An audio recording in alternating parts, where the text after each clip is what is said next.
The House Select Committee investigating the January 6th attacks heard testimony for the first time today from law enforcement officers who fought to defend the Capitol from insurrectionists. Here's what Illinois Congressman Adam Kinzinger told them. You talk about the impact of that day, but you guys won. You guys held. You know, democracies are not defined by our bad days. We're defined by how we come back from bad days. Joining us to talk about that and much more are Congressman Danny Davis, a Democrat from the Austin neighborhood in Chicago, Congressman Brent Schneider, a Democrat from Deerfield, and Congresswoman Marie Newman, a Democrat from Chicago's southwest side. We did invite every Republican in the Illinois delegation, as well as Republican members from surrounding states, to join this discussion, and none said yes. But thanks to the three of you for joining us right now. And as you just heard, Congressman Kinzinger got pretty emotional during this morning's hearing. Representative Schneider, do you think that the testimony changed hearts and minds at all? I certainly hope so. I mean, these are our four officers who testified, who experienced what I'm sure for them was perhaps the worst day of their lives. I know for me, I was in the gallery.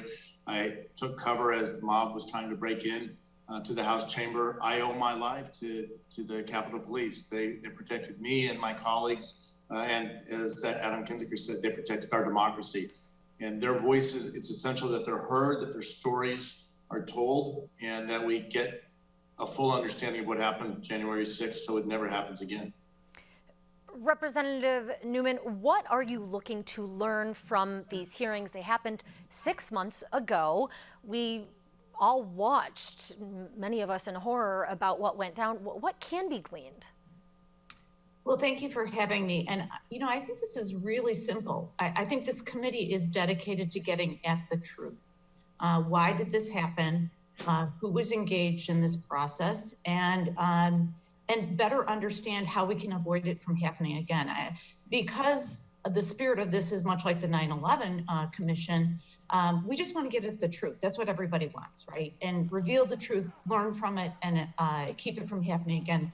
I think those are the critical objectives of this, but also to help the nation understand what our colleague, Mr. Kinzinger said, is that this was the worst day of our democracy since 1812. So let's remember it and address it.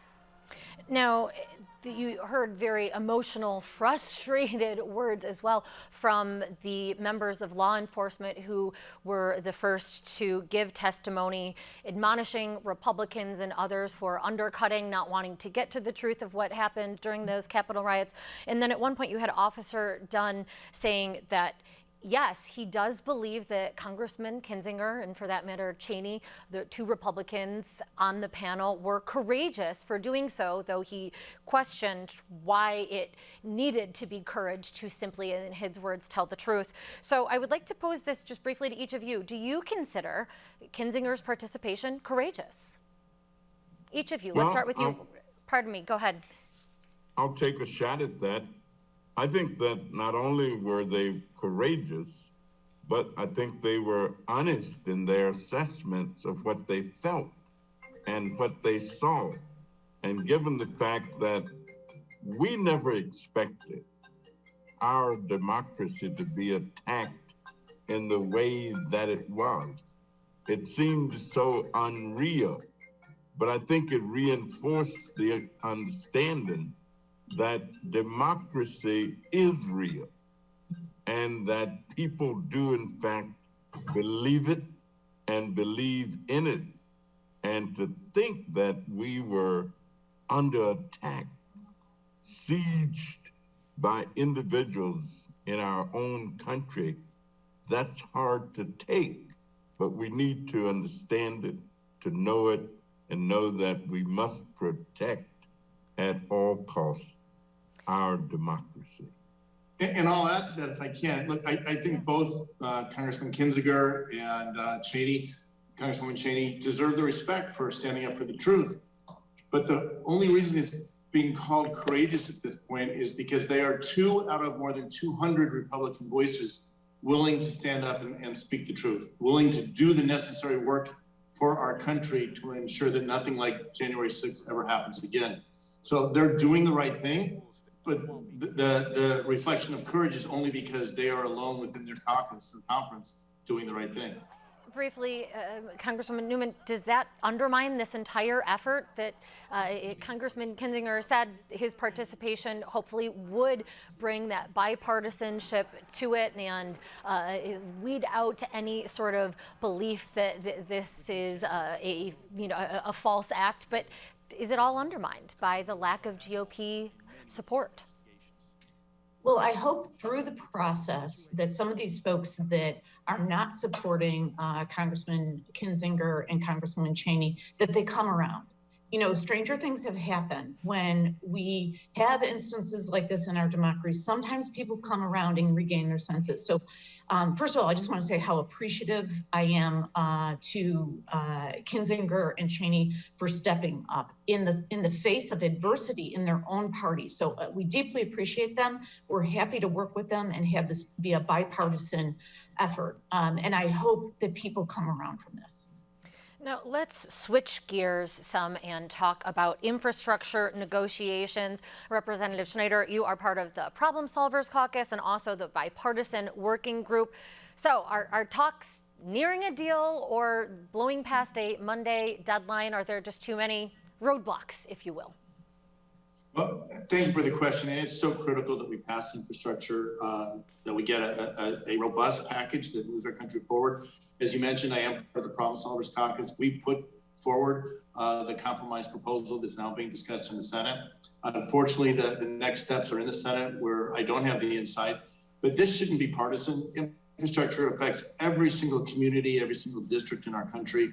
Our nation has been getting a D grade for the last 2 decades. We should be leading the world in infrastructure, making sure that our communities have what they need to compete and succeed in the 21st century post-COVID economy. And if the Senate fails us at this point, we're just going to fall further behind.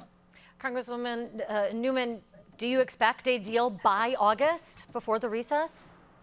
Well, we just got a briefing on that this morning, and I sit on transportation and infrastructure. I believe that the House has acted. As you know, we passed a great bill that addresses equity and innovation and bringing our roads and bridges up to snuff and moving us forward. As I always say, there are no Democratic roads and Republican bridges, or, you know, they're all American bridges and roads, right? And we need to bring them up to a point where we're in a better position as a country, but for all of our workers so that they can get to work, right? I will say that we are going to hold fast in the House that if they do not combine it with an actual reconciliation package, it is not a deal. So our recommendation to our Senate partners is go back and make sure you're supporting transit agencies, that you're addressing climate, and that this bill actually brings us into the 21st century and not draw us backward. Now, Attorney General Merrick Garland was in Chicago just 2 days last week, and he called gun violence an ongoing tragedy. Congressman Davis, he rolled out a gun task force, and yet numbers, violence continues to go up. What else can and should be done?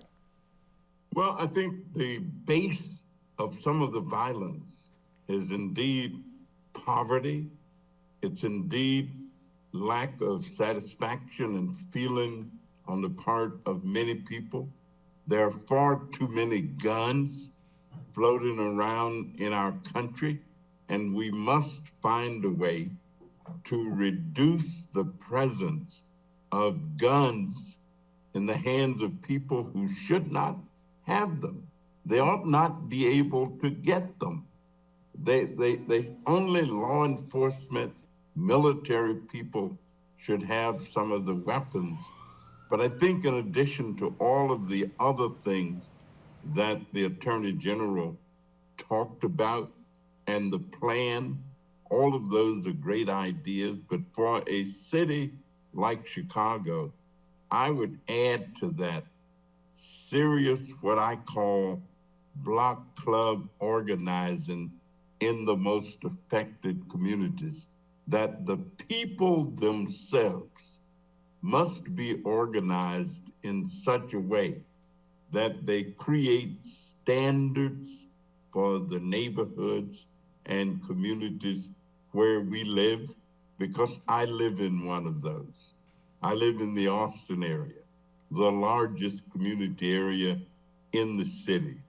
And yes, government, police, law enforcement, laws, all of these things matter, but the first line of defense must be the people ourselves.